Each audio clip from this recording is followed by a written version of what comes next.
Hello मेरे प्यारे विद्यार्थियों और फ्रेंड्स, कैसे हैं आप सब। मैं हूं भरत कुमार और आज का वीडियो काफ़ी इम्पोर्टेंट होने वाला है। क्यों? क्योंकि ये जो बीए सेकेंड ईयर वाले हैं जिनका पेपर पॉलिटिकल का 2 है, उनके लिए तो ये इम्पोर्टेंट है क्योंकि उनका जो प्लेटो जो सेकंड पेपर है ना, वेस्टर्न थिंकर के ऊपर डिपेंडेड है। यानी वेस्टर्न थिंकर के बारे में प्रश्न आएंगे। तो प्लेटो का जो एक अध्याय है, उस प्लेटो के ऊपर काफ़ी इंपॉर्टेंट प्रश्न बनते हैं और हर बार एग्जाम में आते हैं, भले वो आपके कॉलेज वाले एग्ज़ाम के लिए हो या जो फर्स्ट ग्रेड की तैयारी करते हैं उनके लिए। तो आज जो बीए फर्स्ट ईयर का पॉलिटिकल साइंस पेपर सेकंड का टेस्ट हुआ प्लेटो के ऊपर, तो उसके अंतर्गत जो प्रश्न आज दिए गए वो प्रश्न काफ़ी इम्पोर्टेंट थे। जो इससे सूख गए हैं वो इस वीडियो से तैयारी कर लें, क्योंकि ये लाइव सॉल्यूशन है कि आपको अगर ऐसे क्वेश्चंस आए तो कैसे करेंगे एग्ज़ाम में, कैसे पूरे नंबर लाए। क्योंकि रिजल्ट में आप यानी एग्ज़ाम में लिखते तो हैं, लेकिन लिखने का तरीका भी एक होना चाहिए, तभी तो एग्ज़ाम में नंबर आने चाहिए। वरना फिर क्या, तो मैं तो पूरा लिख के आया बट नंबर नहीं आए। तो अब यहाँ पे देख लीजिएगा लाइव सॉल्यूशन विथ एक्सप्लेनेशन, और कैसे आपको इसको और अच्छा बनाना वो भी देख लीजिएगा। तो जैसे पहला प्रश्न था, टोटल अपने जो मैंने मोस्ट इम्पोर्टेंट क्वेश्चन दिए थे 7 थे, ठीक है। और उसमें मैंने ये पेपर वैसे ही दिया था जैसे एग्ज़ाम में आता है, बीए वालों के लिए एग्ज़ाम में आता है वैसे ही प्रश्न दिए थे। बाकी ऑलमोस्ट तो इम्पोर्टेंट प्रश्न है। तो जैसे सबसे पहले एग्ज़ाम में क्या आता है, अति लघुरात्मक प्रश्न आते हैं, पता है ना। सबसे पहले एग्जाम में क्या आते हैं, अति लघुरात्मक 1 लाइनर आते हैं। इसके बाद दूसरे क्या आते हैं, लघुतरात्मक प्रश्न आते हैं। और तीसरे आते हैं निम्नात्मक प्रश्न, यानी सेक्शन ए, सेक्शन बी और सेक्शन सी। आपका जो पेपर होता है वो 3 सेक्शन में होता है। तो वैसे ही मैंने प्रश्न बनाए हैं। पहले वाले जो ये 3 प्रश्न हैं वह हैं अति लघुरात्मक। इसके बाद वाले 2 प्रश्न हैं वो लघुरात्मक, और लास्ट के 2 प्रश्न हैं वो निम्नात्मक। इसलिए काफ़ी इंपॉर्टेंट वीडियो हो जाता है। अगर आपने प्लेटो को नहीं पढ़ा है तो वीडियो मिस नहीं करिएगा, ठीक है। देखते आगे। तो अब जैसे कि मैं इंपॉर्टेंट बता ही रहा हूँ, तो यहाँ पे ध्यान रखिएगा कि प्लेटो की साम्यवादी व्यवस्था, प्लेटो ने एक साम्यवादी व्यवस्था बताई थी। उस साम्यवादी व्यवस्था में ये व्यवस्था किस वर्ग के लिए है, साम्यवादी व्यवस्था, ये प्रश्न है निम्नात्मक प्रश्न, ये इंपॉर्टेंट प्रश्न है। तो इसमें मैं पूरी साम्यवादी व्यवस्था के बारे में बताऊंगा। फिलहाल ध्यान रखिए कि साम्यवादी जो व्यवस्था है वो सिर्फ किसके लिए बताई थी, अभिभावक वर्ग के लिए। किसके लिए, अभिभावक वर्ग। अब अभिभावक वर्ग में कौन है, तो इसमें ध्यान रखिएगा, एक तो आते हैं अभिभावक वर्ग के अंदर सैनिक वर्ग, दूसरे आते हैं दार्शनिक वर्ग। क्या आएंगे, दार्शनिक वर्ग, ठीक है। इन वर्ग के लिए प्लेटो ने कौन सी व्यवस्था बताई थी, साम्यवादी व्यवस्था। अब वो साम्यवादी व्यवस्था क्या है वो मैं आपको आगे बताने वाला हूँ।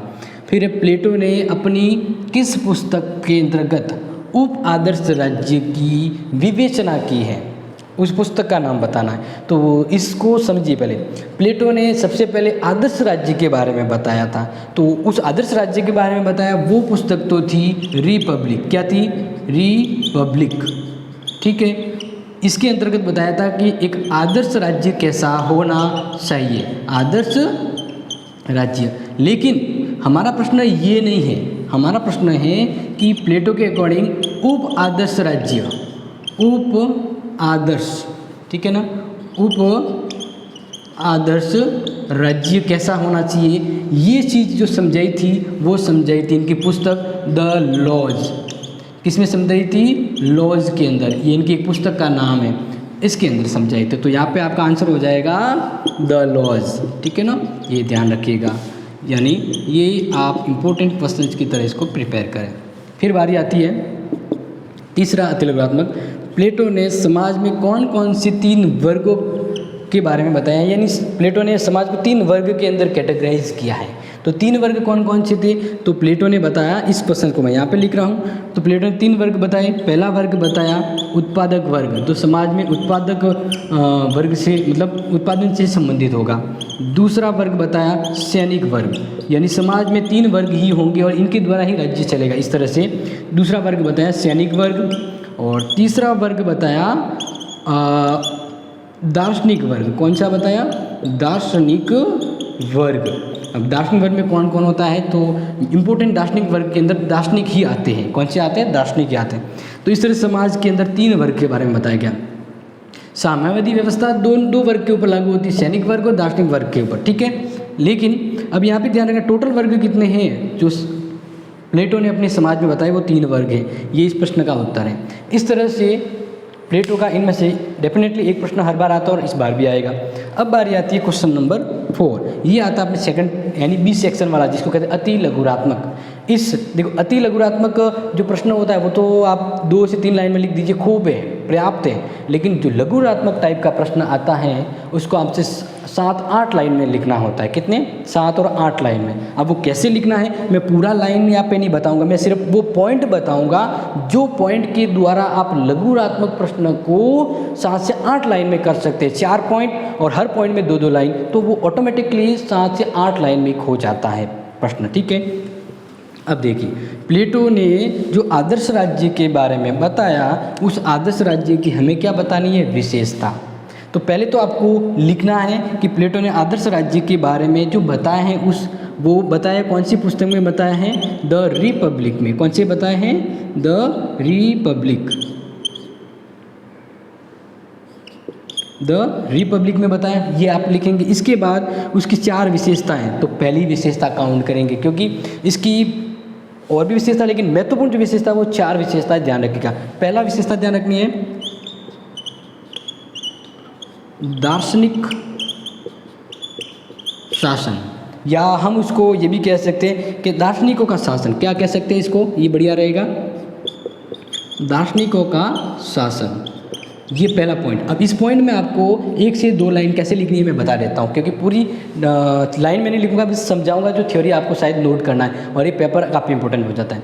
तो प्लेटो ने जो वर्गों का विभाजन अपने आदर्श राज्य में कहा है, तो उस अकॉर्डिंग उसके आदर्श राज्य के अंतर्गत दार्शनिक वर्ग की काफ़ी ज़्यादा पावरफुल अहमियत है। उसने कहा कि जो शिक्षा व्यवस्था जो राज्य में होगी ना, वो भी उच्च शिक्षा व्यवस्था सिर्फ उन्हीं वर्गों के लिए होगी जो दार्शनिक होंगे। इसके अलावा देश की शासन व्यवस्था को चलाने वाले भी दार्शनिक होंगे, क्योंकि दार्शनिक बुद्धिशील, प्रभावी और एक बौद्धिक क्षमता पाई जाती है। इस तरह से दार्शनिक वर्ग ही उस शासन व्यवस्था, उस राज्य को चलाएंगे। तो उसने घुमा फिरा के दार्शनिक वर्गों की शासन व्यवस्थाओं को इसमें जिक्र किया है।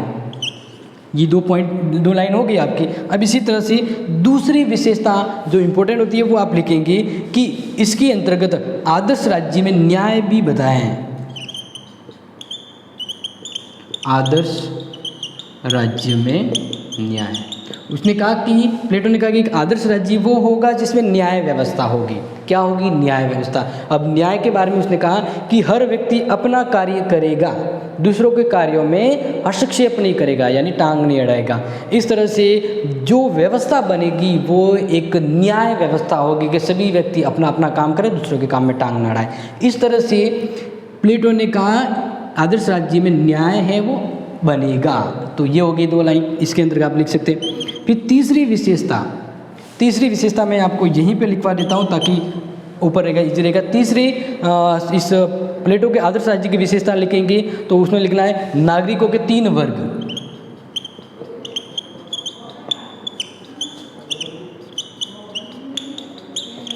जैसे अभी मैंने ऊपर लिखवाया था, अभी मिटाया भी दिया। प्लेटो ने कहा कि एक आदर्श राज्य होगा, उस आदर्श राज्य में 3 वर्ग पाए जाएंगे। उत्पादक वर्ग जो उस राज्य में उत्पादन, व्यापार उससे जुड़े हुए होंगे, यानी खेती बाड़ी, कुशलकारी, हस्त मजदूरी वगैरह, ये जो भी है, यानी उत्पादन करने वाले वर्ग को उत्पादक वर्ग कहा गया।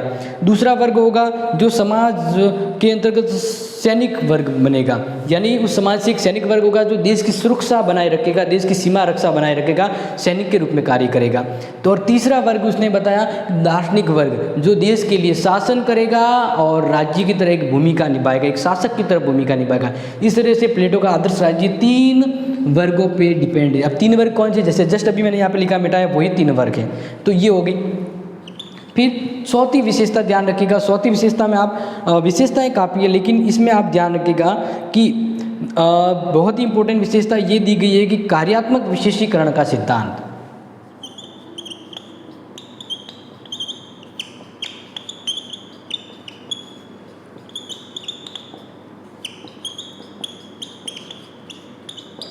ये इस लघुतरात्मक की चौथी विशेषता है। प्लेटो ने अपने राज्य के अंतर्गत हर वर्ग को एक कार्य विशेष के तौर पे बांट दिया गया। हर वर्ग का एक विशेष कार्य होगा। जैसे अभी मैंने बताया कि पहला वर्ग उत्पादक वर्ग, उसका कार्य सिर्फ उत्पादन करना, व्यापार करना या जो भी उत्पादन के अंदर आते हैं वो करने का। क्योंकि सैनिक वर्ग का काम होता है सिर्फ देश की सेवा करना, तो वो कार्य करेगा।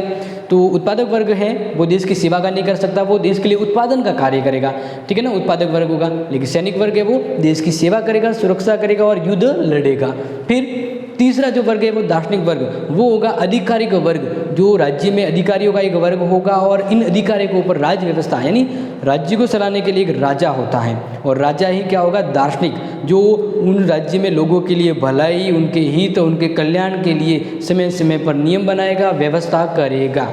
तो इस तरह से हर वर्ग को एक कार्यों के मतलब हर वर्ग के लिए विशेष कार्यों की व्यवस्था की है प्लेटो ने। तो ये प्लेटो के आदर्श राज्य की 3 विशेषता हैं। तो 4 विशेषता है, तो इस चारों विशेषताओं को पॉइंट के रूप में लिखना है। हर पॉइंट में 2 से 3 लाइन लिखनी है। अब वो कौन सी लाइन होती है, जैसे मैंने आपको बता दी, तो पूरा नंबर आएगा। एक भी प्रश्न मतलब एक भी आधा नंबर भी नहीं कट सकता है, ठीक है।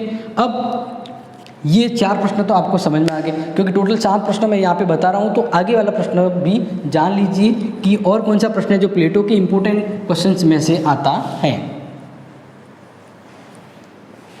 क्योंकि ये जो टेस्ट नहीं दिया है तो वो ये जो भी विद्यार्थी इस वीडियो को पूरा देख लें, ताकि आप नहीं भी आए हैं तो ये पार्ट, ये जो टेस्ट ले रहा हूँ ना, उसमें इसी पार्ट का पूरा सॉल्यूशन है।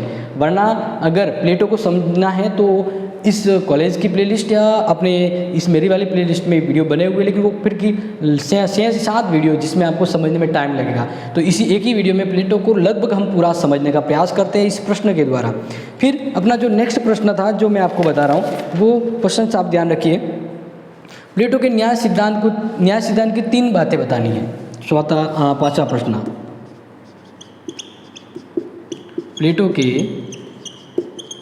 न्याय सिद्धांत की 3 बातें बताइए, ठीक है। यानी 3 महत्वपूर्ण बातें या कहें कि 3 विशेषता हैं वो बतानी है। प्लेटो के अकॉर्डिंग न्याय क्या होता है। क्योंकि देखिए जब ये इस तरह का प्रश्न आएगा तो आपको क्या करना है कि लघुतरात्मक प्रश्न है तो 7 से 8 लाइन में लिखना है। अब अगर 7 से 8 लाइन में लिखना है तो उसके लिए आपको पॉइंट होने चाहिए, क्योंकि अगर आप बिना पॉइंट के लिखते हैं तो भले ही लिख दीजिए लेकिन नंबर पूरे नहीं आते। इसलिए मैं ये चाहता हूँ कि आप इसको पॉइंट में लिखें, ताकि जब भी चेक करने वाला अगर देखे तो वो पूरे के पूरे नंबर आपको दे पाएँ। तो मैं भी ये उम्मीद करता हूँ कि आप पॉइंट के अकॉर्डिंग ही लिखेंगे। तो प्लेटो के न्याय की जो पहली सिद्धांत है कि प्लेटो का जो न्याय है वह नैतिकता पर आधारित है। यानी प्लेटो ने जितनी भी न्याय के ऊपर बातें कही गई है वह एक नैतिक सिद्धांत की ओर बात करता है। यानी प्लेटो के इस सिद्धांत की महत्वपूर्ण बात है नैतिक सिद्धांत। यानी प्लेटो कहता है अपना कार्य कीजिए, दूसरों के काम में हस्तक्षेप नहीं करना है। इस तरह से प्लेटो और जितने भी यूनानी विचारक हैं, जो जैसे सभी को न कर हम अरस्तु और इसको प्लेटो को महत्वपूर्ण रूप में कहेंगे। प्लेटो ने न्याय को एज ए नैतिक रूप में समझाया है। उसने ये नहीं कहा, उसने आज के वर्तमान कानून की तरह न्याय व्यवस्था को नहीं बताया जिसमें कानून होगा और कानून के ऊपर कुछ नहीं हो सकता है। उसने कहा कि अच्छा काम कीजिए। अब अच्छा काम करने के चक्कर में ये भी होता है कि अगर मैंने किसी व्यक्ति से उधार में गन ली थी, लेकिन मेरा एक अच्छा काम ये होता है कि मैं वापस उसको लौटाऊं जब मेरा काम हो जाए। अगर वो व्यक्ति जिससे मैंने पहले गन ली थी अगर वो पागल है आज, और अगर मैं वो बंदूक वापस आज लौटाता हूँ, एक अच्छा काम करता हूँ, तो इस तरह से उस पागल व्यक्ति को बंदूक देना कोई सही नहीं होता है। तो प्लेटो ने सिर्फ ये कहा कि अच्छा काम कीजिए, यानी अपना काम कीजिए, दूसरों के काम में हस्तक्षेप नहीं करना है। ये सिद्धांत क्या कहलाती है, नैतिक सिद्धांत। जो मैंने आपको समझाया वही इसमें आना चाहिए। दूसरा इंपॉर्टेंट ध्यान रखिए, उन्होंने जो न्याय सिद्धांत के ऊपर बात की, तो दूसरा सिद्धांत है क्रांतिकारी सिद्धांत। प्लेटो के न्याय सिद्धांत की जो दूसरी बात है वो है क्रांतिकारी सिद्धांत। क्रांतिकारी सिद्धांत को कैसे समझें, तो जैसे कि हम कुछ इंपॉर्टेंट बात करें और इंपॉर्टेंट बात में जैसे मैंने आपको समझाऊं, तो एक जैसे विद्वान है थ्रेमिकस ने कहा शक्ति ही सत्य है, शक्ति ही सत्य है और शक्ति के द्वारा ही न्याय लागू हो सकता है। ये बात किसने कही, थ्रेमिकस ने किया, लेकिन इस बात का सॉल्यूशन है वो प्लेटो ने किया।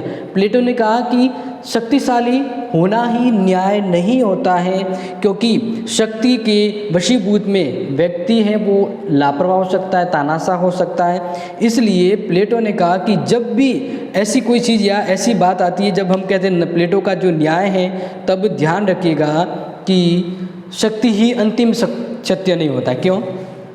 मान लीजिए एक राजा है, अब एक राजा शक्तिशाली है, तो वो अगर वही राजा स्वार्थी हो जाए तो न्याय होगा क्या? नहीं होगा।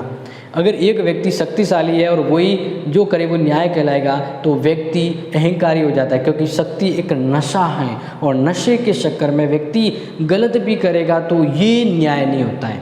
शक्तिशाली जो करता है वो न्याय, यानी कि बलशाली की लाठी जो करती है वो न्याय तो नहीं, बल भी सभी जगह काम नहीं होता है। तो ये ध्यान रखिएगा, यहाँ पे थ्रेमिकस की बात को उन्होंने गलत सिद्ध किया है कि शक्तिशाली ही हमेशा जो करेगा वो न्याय नहीं हो सकता। क्योंकि जैसे हम बात करें, कुछ चीज़ें और भी होती है कि जैसे एक सैनिक है, ठीक है, एक सैनिक है, इसके अनुसार क्रांतिकारी सिद्धांत में एक चीज़ ये भी आती है कि शक्ति ही न्याय है, ठीक है ना। और दूसरा कहा कि हमेशा सत्य बोलिए। क्या बोलिए? सत्य बोलना, सत्य बोलना। अब अगर ये दो बातें कोई व्यक्ति पालन करता है तो प्लेटो के अकॉर्डिंग न्याय है। तो शक्ति हमेशा सत्य नहीं होती, लेकिन ये भी हमेशा सत्य बोलना भी न्याय नहीं है। क्यों?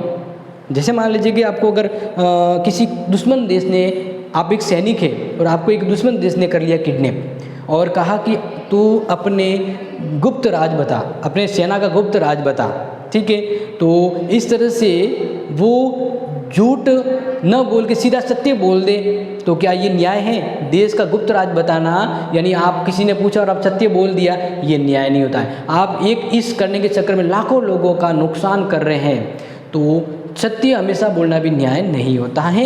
लेकिन इसने कहा, क्रांतिकारी सिद्धांत में ये बात कही कि नैतिक और ये क्या है, दोनों चीज़ें मैं आपको समझा रहा हूँ, आलोचना भी कर रहा हूँ। तीसरी बात ध्यान रखिएगा जो इम्पोर्टेंट है, कार्यकरण सिद्धांत। कार्यकरण सिद्धांत, अब इसका मतलब क्या है इसको भी समझ लीजिए। इसके मतलब को यहाँ पे समझाते हुए प्लेटो ने कहा है कि व्यक्ति जैसे पहले ग्लाउनकन की बात करता है, तो ग्लाउनकन कहता है कि लोग भय की वजह से न्याय को मानते हैं। क्या करते हैं? भय की वजह से मानते हैं। लेकिन इस जगह पर प्लेटो कहता है कि हमेशा डर ही नहीं है कि जिस डर से लोग कानून का पालन करते हैं, न्याय करते, नहीं, लोगों के अंदर उनकी खुद की आत्मा होती है, उनके अंदर भी नियम और उनके अंदर भी प्रजा पालन भावना होती है। तो इसलिए कोई भी व्यक्ति किसी कारण मतलब कोई कह रहा है कि भय से कोई व्यक्ति है वो न्याय का पालन करता, नहीं, भय के अलावा लोगों के कुछ गुण होते हैं, व्यक्ति के अंतर आत्मा होती है, अंतर आत्मा, ठीक है। तो व्यक्ति किसी डर की वजह से काम नहीं करते, न्याय का पालन नहीं करते। व्यक्ति हैं वह उनके खुद के गुण कुछ ऐसे होते हैं जिससे वो न्याय प्रिय बनते हैं, या उसकी आत्मा कहती है ये काम करना चाहिए। तो इस तरह से इन 3 पॉइंटों में मैंने काफ़ी चीज़ें बता दी है जो पूरे नंबर लाने की संभावना बनती है। अब आ जाते हैं क्वेश्चन नंबर 6। क्वेश्चन नंबर 6 के अंदर जो इम्पोर्टेंट प्रश्न है वो ध्यान दीजिए। 6 नंबर क्वेश्चन के अंदर आपके सामने जो प्रश्न है वो है प्लेटो के संपत्ति और परिवार संबंधी साम्यवाद विचारों की विवेचना कीजिए। प्लेटो के संपत्ति एवं परिवार संबंधी साम्यवादी विचारों का, यहाँ पे यही कहा गया कि विचारों का क्या करना, आलोचनात्मक,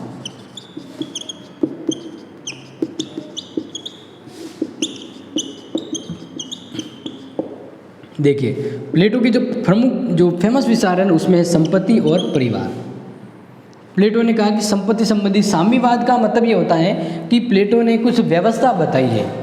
तो सबसे पहले आपको जब भी ये लिखें तो क्या लिखना, सबसे पहले आप हेडिंग पॉइंट लगाना, बड़ा प्रश्न है, निम्नात्मक प्रश्न है, तो आप लिखेंगे सबसे पहले संपत्ति संबंधी साम्यवाद,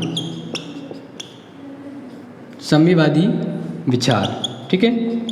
ये लिख दिया। अब इस पॉइंट के नीचे आपको अंडरलाइन करना है जब भी लिखें। फिर जब उत्तर लिखेंगे तब आपको ध्यान रखना है कि ये विचार है क्या, पहले तो आपको ये समझना आना चाहिए। वो जो समझा रहा हूँ वही आपको लिखना है, ठीक है। तो प्लेटो ने एक आदर्श राज्य के अंदर 3 अलग अलग वर्ग की कल्पना की है कि दार्शनिक वर्ग होगा, शासक वर्ग होगा, उत्पादक वर्ग होगा। अब यहाँ पे इसके अकॉर्डिंग कहा गया है कि जो अभिभावक वर्ग के अंदर सैनिक आते हैं और दार्शनिक आते हैं, उन वर्ग को संपत्ति नहीं रखनी चाहिए, क्योंकि अगर एक दार्शनिक वर्ग और सेना को संपत्ति रखने का अधिकार होगा तो उनके कर्तव्य, उनके कार्य करने में स्वार्थ और लालसा आ जाएगी। ये कह रहा है, इसका मतलब है कि प्लेटो कह रहा है कि एक सैनिक होता है, अगर वह संपत्ति रखेगा तो संपत्ति, पैसों का लालच आ जाएगा, और कभी अगर वो दुश्मन के साथ लड़ रहा है, दुश्मन ने उसको अगर रिश्वत दे दी तो अपना गुप्त राज बता देगा। तो इस तरह से सैनिकों को संपत्ति रखनी ही नहीं चाहिए, ना तो उसे संपत्ति दी जाए ना होनी चाहिए। इस तरह से सैनिक के पास न तो उनके मन में कोई विचार आएगा तो पूरी ईमानदारी से काम कर सकता है, और न राजा को संपत्ति रखनी है, क्योंकि ये व्यवस्था पूरी तरह से एक कानूनी व्यवस्था के अंदर आ जाएगी। यहाँ का दार्शनिक राजा, उसको सिर्फ शासन करने का काम दिया गया है। तो इस तरह से उन्होंने कहा कि जो अभिभावक वर्ग सैनिक और दार्शनिक, उनको संपत्ति नहीं रखना चाहिए। ये तो आप इसमें लिखेंगे। फिर इस जो मैंने बात करी, इसकी आलोचना लिखनी है। आलोचना ये लिखनी है कि अगर प्लेटो ने कहा कि जो सैनिक और दार्शनिक वर्ग हैं उनको संपत्ति नहीं रखनी है, अगर वे संपत्ति नहीं रखते हैं तो समाज की सामाजिकता ही खत्म हो जाती है, क्योंकि समाज में हर कोई एक आदमी विशेषीकरण होता है, विशेष होता है। तो संपत्ति एक ऐसा तत्व है जो व्यक्ति को उनके सर्वांगीण विकास और समाज के कुछ मूलभूत मूल्यों को बनाने में सहयोग देता है। व्यक्ति समाज में किसी कारण से एक वर्ग करता है, वो है संपत्ति।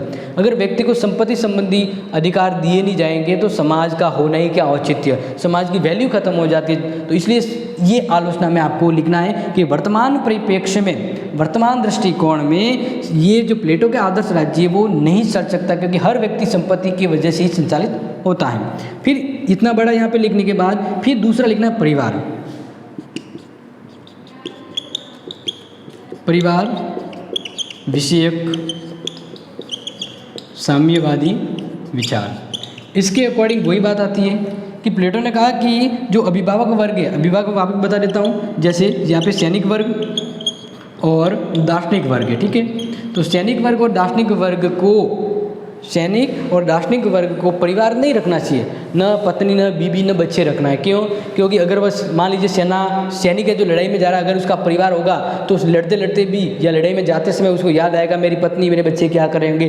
तो प्लेटो कह रहा है इस तरह से अगर वो सोचेगा तो काम नहीं कर पाएगा, अपने लड़ाई पर ध्यान नहीं दे पाएगा। और अगर एक राजा है, अगर वो लालची हो जाएगा, ठीक है ना, या उसके अलावा अगर राजा के भी परिवार होगा, बच्चे होंगे, तो वह देश के लिए समय नहीं निकाल पाएगा, उनके लिए शासन, लोगों के लिए काम नहीं कर पाएगा, क्योंकि उसके मन में मोह माया जग जाएगी। तो इस तरह से एक ईमानदार कार्य करने के लिए दार्शनिक और सैनिकों को परिवार नहीं रखना है। तो इस तरह से कहता है अगर व्यक्ति को उनकी काम वासना की जरूरत होती है तो एक सामूहिक व्यवस्था की जाएगी राज्य में, जहाँ पर स्त्रियाँ उपलब्ध होगी और व्यक्ति वहाँ पर अपनी काम पूर्ति है करके वापस अपने काम पे लौट सकता है। एक तो ये भी कहा गया, और इसके अलावा उसने कहा कि ये साम्यवादी व्यवस्था है जिसमें परिवार विषयक व्यक्ति है वो परिवार के मोह में न रहकर पूरी ईमानदारी से काम करेगा। इसलिए प्लेटो ने इस बात को बताया भी है, और इसमें ये भी कहा है कि प्लेटो ने कहा कि साइकोलॉजी तौर पर जिसको जो काम दिया गया है वो अच्छे से करे, इसलिए उनके परिवार जैसी बाधा को उसने दूर रखा है। क्या रखा है? दूर रखा है। और फिर इसका एक और लॉजिक दिया प्लेटो ने, कहा है कि अगर ये इस व्यवस्था के द्वारा क्या होगा कि जो भी शक्तिशाली और बुद्धिशील व्यक्ति है वह एक सामूहिक व्यवस्था में संभोग करते हैं तो उससे उत्पन्न संतान भी सर्वश्रेष्ठ होगी। यानी इसने कहा ना कि जैसे इन वर्गों को क्या है कि काम वासना की अगर जरूरत होती है तो ये समाज के एक सामूहिक एक व्यवस्था होगी जिसमें व्यक्ति समय के अनुसार आते हैं और अपनी ज़रूरतों को पूरा करके वापस काम पे लौट जाते हैं। तो इस तरह से वहाँ पे जो ये अपना कार्य निष्पादित करते हैं उससे जो संतति उत्पन्न होगी वह सर्वश्रेष्ठ होगी, क्योंकि शक्तिशाली और बुद्धिमान व्यक्तियों के द्वारा जब वहाँ पे अपना जीवन बिताया जाएगा, लाइफ के कुछ क्षण, तो एक अच्छी संतति उत्पन्न होती है, ऐसा ये मानता है। लेकिन अब इसके बाद जैसे मैंने बताया, तो उसके बाद क्या करेंगे, आप इसकी आलोचना करेंगे। आलोचना में ये कहेंगे कि प्लेटो ने जिस तरह से ये संपत्ति और परिवार संबंधी साम्यवाद की बात कही है, वर्तमान राज्य में तो इम्पॉसिबल है, क्योंकि हर व्यक्ति की कुछ विशेषताएं होती है, कुछ अधिकार होते हैं, उनकी कुछ आज़ादी और स्वतंत्रता होती है। अगर आप उसको एक मशीन की तरह तालमेल में बैठाते हैं तो ये संभव नहीं है, ठीक है। और उसके अलावा हर व्यक्ति है वो इसलिए समाज में अच्छा करता है क्योंकि उसका एक परिवार होता है। एक परिवार में रहकर व्यक्ति अपना खुद का व्यक्तित्व और सामाजिक और एक पारिवारिक सुख प्राप्त कर सकता है। तो प्लेटो ने क्या किया है, नेक्स्ट पॉइंट में लिख सकते हैं कि प्लेटो ने व्यक्ति को परिवार से दूर रखकर परिवार की मौलिकता, समाज की मौलिकता समाप्त कर दी है। एक परिवार व्यक्ति को, इन व्यक्तियों को पारिवारिक सुख न देकर व्यक्ति ने समाज के साथ और व्यक्तिगत स्वतंत्रता के साथ खिलवाड़ किया है। इस तरह से ये निम्नात्मक प्रश्न आप कर सकते हैं, पूरा नंबर आएगा। फिर आता है लास्ट प्रश्न, जो ज़्यादा बड़ा नहीं है और नहीं मैं बड़ा करूँगा, लेकिन आप प्लेटो के 3 घंटे की वीडियो, 3 घंटे का लेक्चर अगर आधे घंटे में ही कंप्लीट करना चाहते हैं तो ईमानदारी से तो बैठ के समझना पड़ेगा। फिर आता है क्वेश्चन नंबर 7 में कहा गया है कि प्लेटो के अकॉर्डिंग प्लेटो की शिक्षा व्यवस्था को समझाइए। शिक्षा व्यवस्था को समझाना है, और ये जो शिक्षा व्यवस्था जो प्लेटो ने उस समय दी उसका वर्तमान में इसकी उपयोगिता बतानी है। क्या बतानी है?